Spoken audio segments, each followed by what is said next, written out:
Welcome everybody to K&T Podcast, Kids and Tell Magazine here.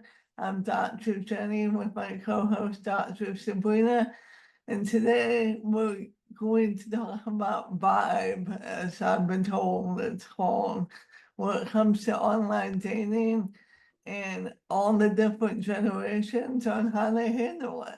Because one generation sees it one way, another sees it completely differently. And And so it's we changing thought, completely different. yeah, Yeah. yeah. So Yes. we're going to talk about that today on our podcast. So thank you for being here. Thank you for joining us, Kiss and Tell Magazine. Today, of course, Scott, Dr. Sabrina here with you, also with my good friend, Dr. Jenny, talking about the dating and the scene and what's up, what's trending, Mhm. not just what's trending, but then also kind of like generationally, what's coming, what's different, even the current, like the Gen Alpha. We're also going to even talk about, they're not even dating yet necessarily. They're like 13 years old to give some context. However, they're also seeing trends on what this generation looks like they're going to be doing because they're a bunch of gamers and that type of stuff. So, anyways, thank you for joining us. We're super excited. Of course, as always, if you've got thoughts, if you have ideas, if you have a story to share, to tell, then let us know. You send us a message. We are happy to have guests on. We're happy to hear your story. We're to post it or whatever the case may be. We're also thinking that for this topic across the generations, what's happening, how are we doing it. We're thinking about doing this into a smaller series also.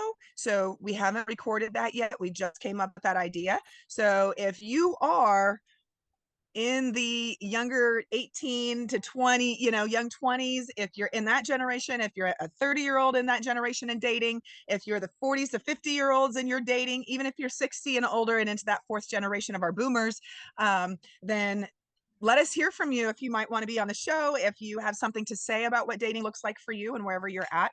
We definitely want to have this conversation with everybody. Yes? Yes, and we want to hear everybody's thoughts because what we're going to talk about today, you may be watching us and saying that doesn't apply to me. So assure that if it doesn't apply to you, what does apply to you so that For we can sure. cover the whole picture and not just a part of the picture. So, We don't want to leave folks out.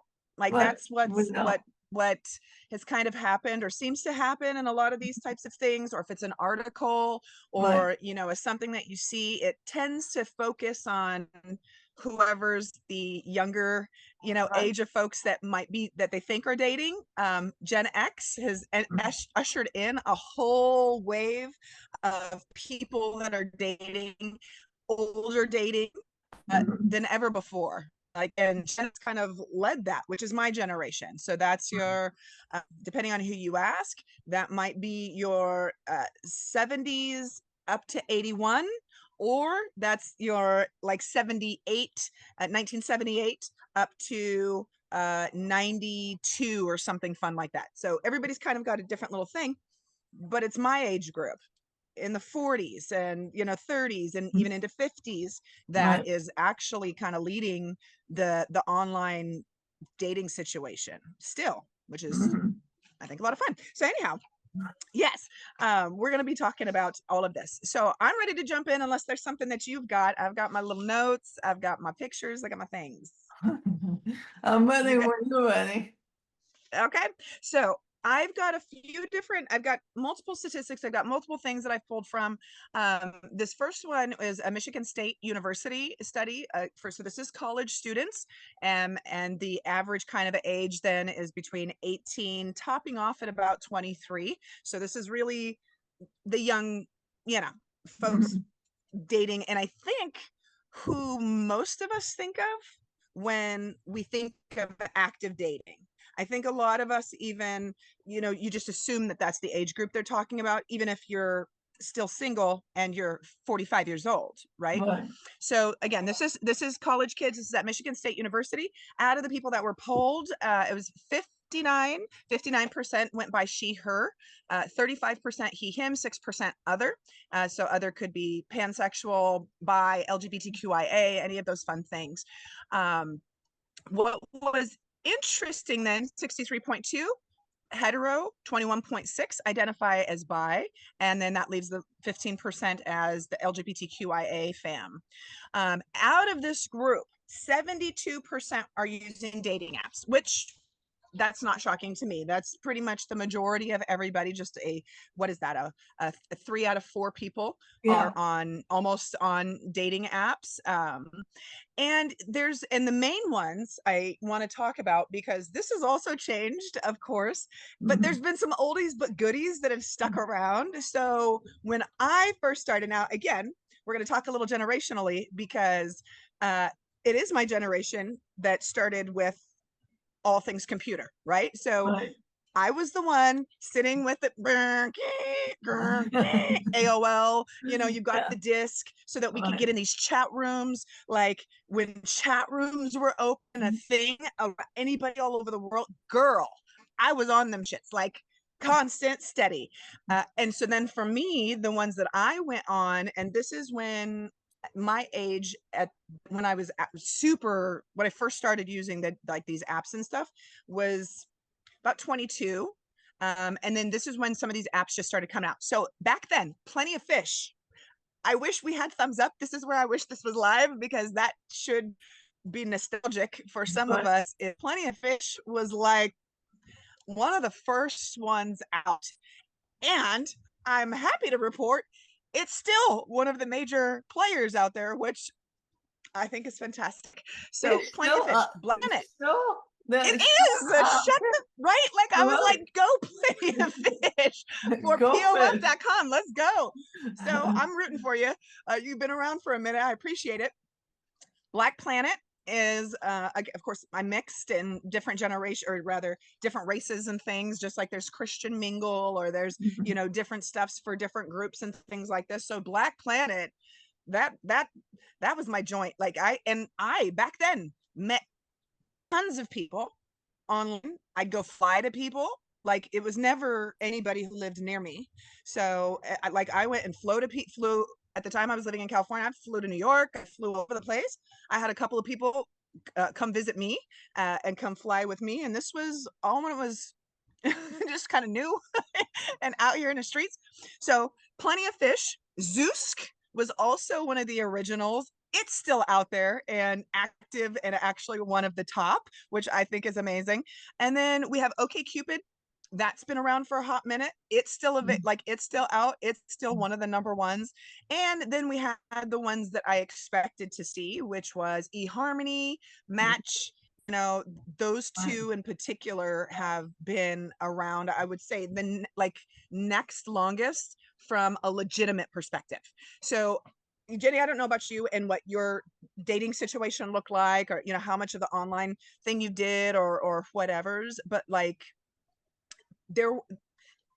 today, like Tinder, right? Tinder is trying to rebrand itself because it's absolutely been put into the thing of, it's a hookup app, right? That it's not for long-term relationship. That's not where you go for your heart connection. It's where you go to have some sex, right?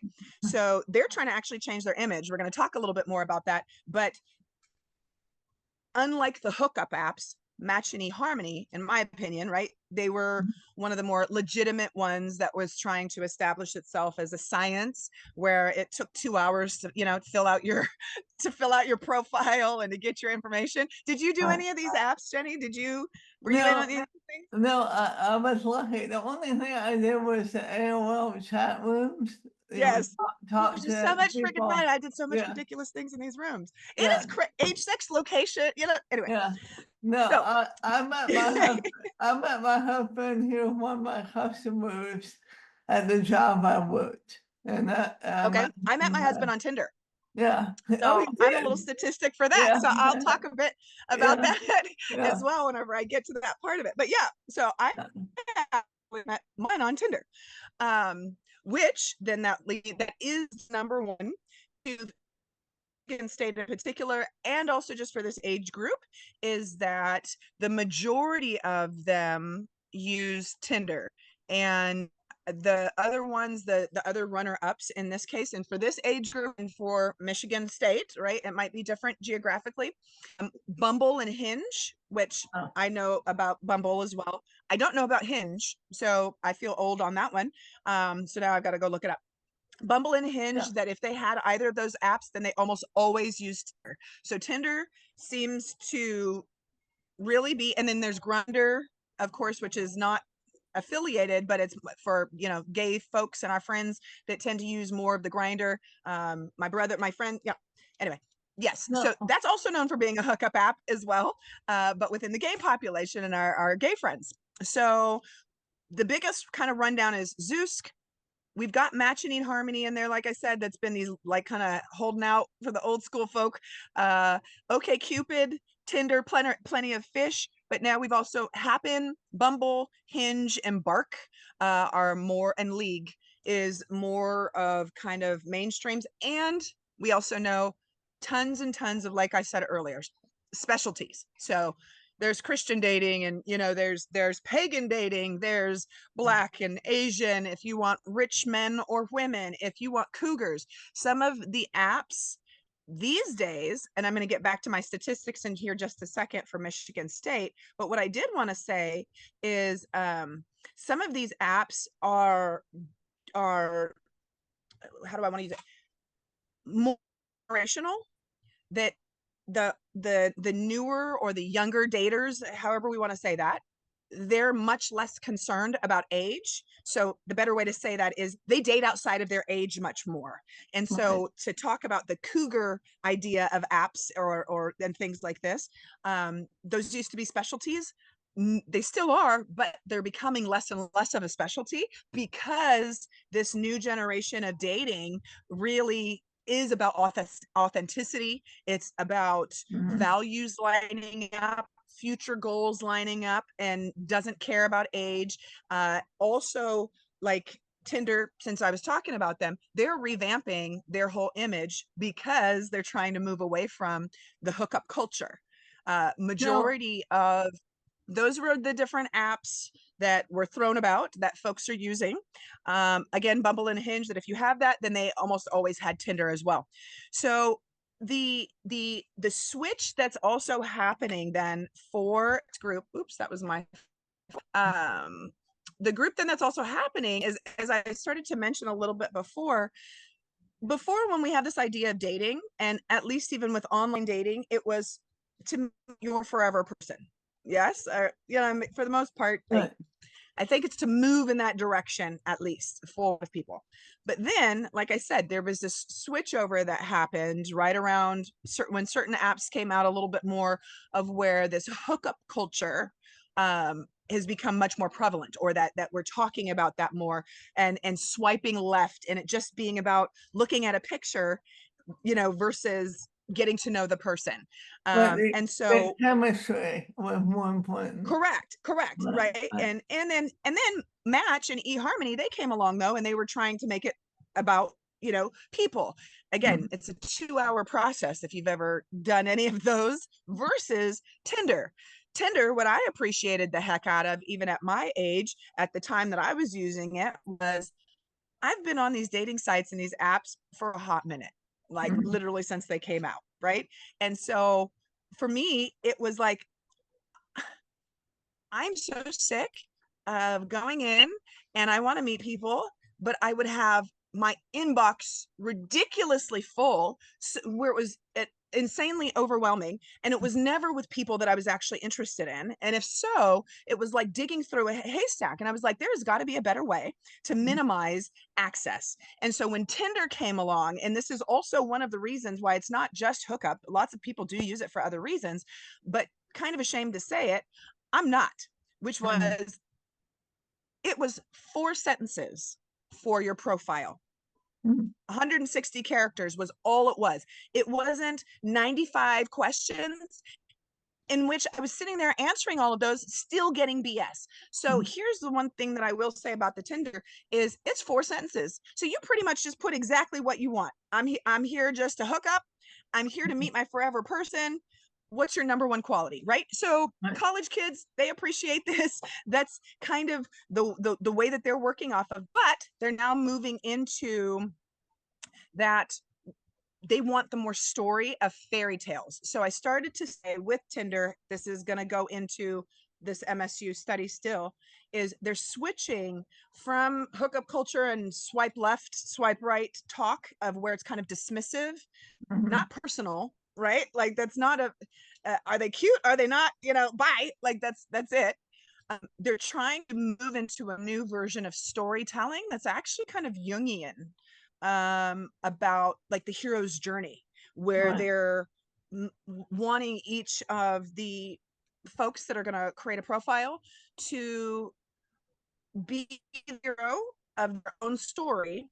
Mhm. And the images, I actually have some we could either pull up, or I can send them to you if we want to, you know, show them up in another way. But that way you could see how Tinder's marketing all of their images completely different. And so when you ask them what has changed and what have they done different, they're trying to gamify dating, which all of these have gamified, but they're trying to gamify it in the way that that one of their taglines is "do it for the plot."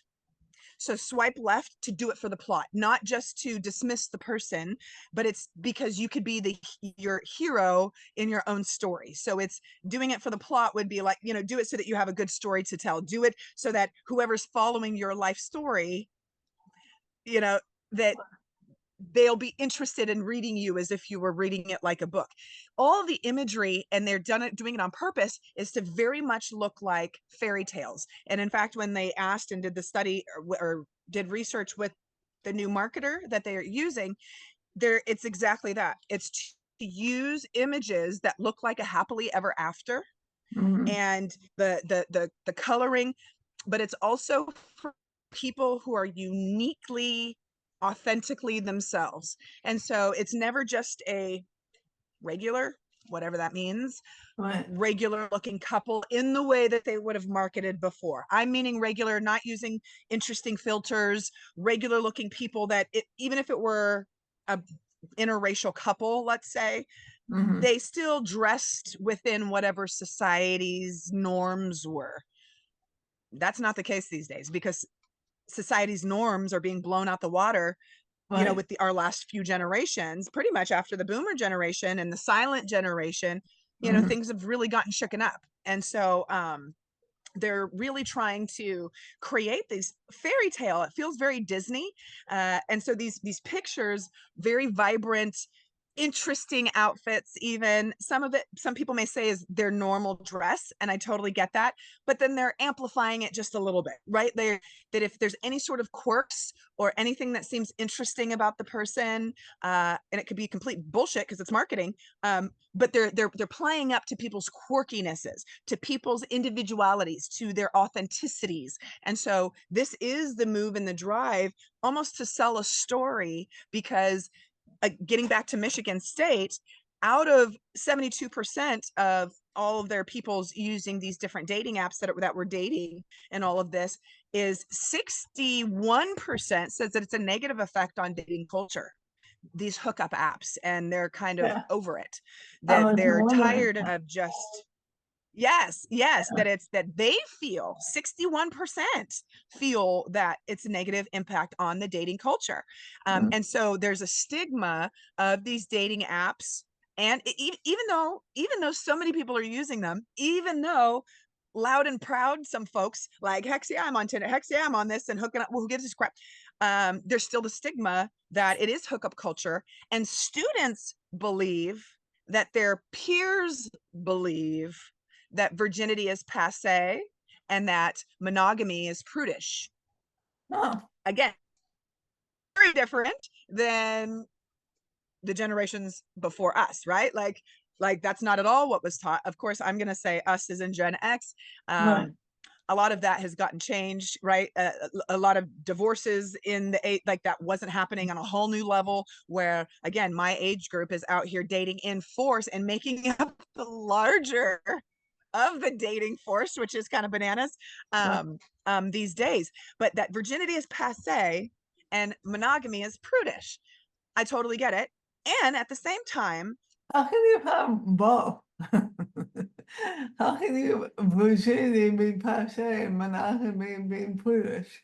Because aren't they, I mean, uh, two That it's, sides of the well, you're same coin? boring basically if you're a virgin, right? That Yeah, it's like, oh, but oh, you're what? born if you're monogamous too. Oh yeah, you're a Yeah. prude. But So, what, and then also you got to pay attention to, this seems so funny to me, to us being this different generation talking mm, about this other generation. It just seems strange to me. But anyways, you also have to think about too, is that um the difference in the population of what I said before, the statistic of 59% identified as basically as straight, mm, you know, and that there was a larger percentage that identified as other, as bi. 21% identified as bi, and 15% identified as LGBTQIA.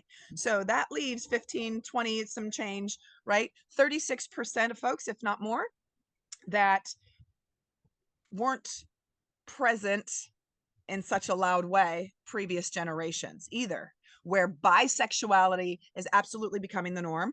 right, I've got kids in elementary school and kids age, mhm, and the conversation, 13-year-olds, uh, about if you're bi or not, and mhm, how much many more of them identify as bi, whether or not they've ever or ever will, you know, I mean, right, kiss, hugged, did whatever else that you think that you've done. And so it's also looking at all of the statistics together, that it absolutely makes sense of how we're moving, um, that monogamy, though, is being looked at prudish. So here's where it's really becoming a problem again, this negative effect thing that the college age students then admit, that we're admitting to, is my daughter, she just turned 22, and so she's told me about how you almost feel weird to say I'm in a monogamous relationship, I'm vanilla, and mhm, how they almost feel like you should be ashamed of it. Very, very different again than previous generations raised. And so right, just for fitting in, just for not feeling weird, just to be able to have the conversation with their peers, they're not almost even working off of the reality.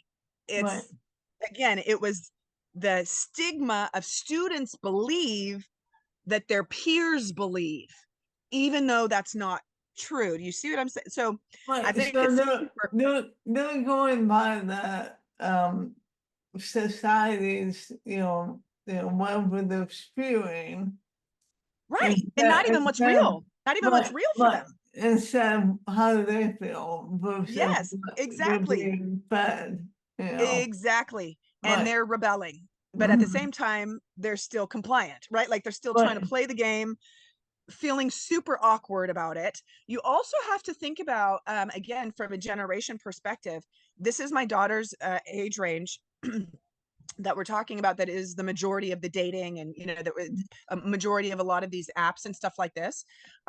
These are also COVID kids. oh, This is something really, like, these other generations, we don't have to think about it, and especially if you don't have kids that are in the COVID kids, this is super important, because her age group didn't get to graduate high school like normal effing people. right, They did a drive-by. They, right, so their rite of passage to transition them from being a kid into adulthood, and if they were going to go to college, that transition was fucked. Like, it was mhm, such a strange situation. And then when she went for her first year in college, they actually did it from home.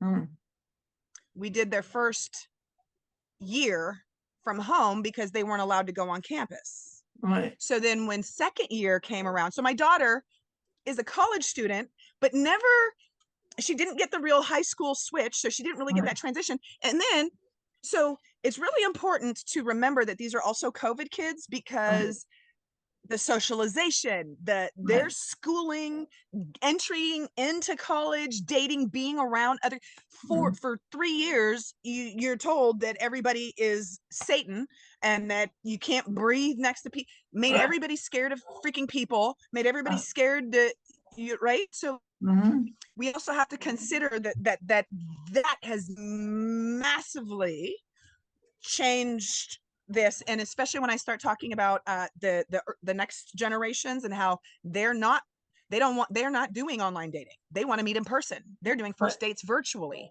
Again, they were doing classes all virtual. So we've got to consider COVID did a thing outside of whatever was going to happen for dating, right? Okay, so back to the rest of what's going on here is this is just in general, not just for Michigan State. I'm almost finished with our statistics there anyways, but 33% of these kids, but in Michigan, as well as outside of that, are using these apps seriously. It's only 33% that use the app with the intention or the hope that they're going to meet their like forever person. We are most likely going to do this into a series, maybe even broken up by these different generations, just to kind of just because it seems like it'd be kind of fun and to learn what are people seeing and hearing more about your experiences. So again, if you think that you might have something to say, maybe you want to come on, maybe you want to just email a story or a tidbit or please send those in. What's the best address? What's the best way for people to contact us, Jenny, too, besides our conference? Is contact@kissandtellmagazine.com. Contact@kissandtellmagazine.com. Send your stories, send in your message, send in your thing. Tell us we're doing crap, whatever it is. But we can talk about it, right? we can let's talk about it. So thank you all, as always, for joining us. Thank you, Dr. Jenny, for this platform and for our magazine. Check out our new articles that we have. We have new writers, we have new platform, we have a lot of new things that have kind of been in the work, so keep checking back with us. Also, lastly, our directory that we've been talking about and working on since last year is in its final phases. And so if you are a therapist, if you are a doctor, a healthcare professional in whatever form or fashion, educator, sexuality, or any of the adjacent fields that then touch and connect with us, then connect. Our directory is almost up, and in which there's different tiers and things too, so that we can show that you're available and make these resources available to people that are working with the different populations. There is somebody out there for each of us. Thank you again for joining us, kissandtellmagazine.com, and we'll see you next month for our next podcast. Thanks for joining. Bye.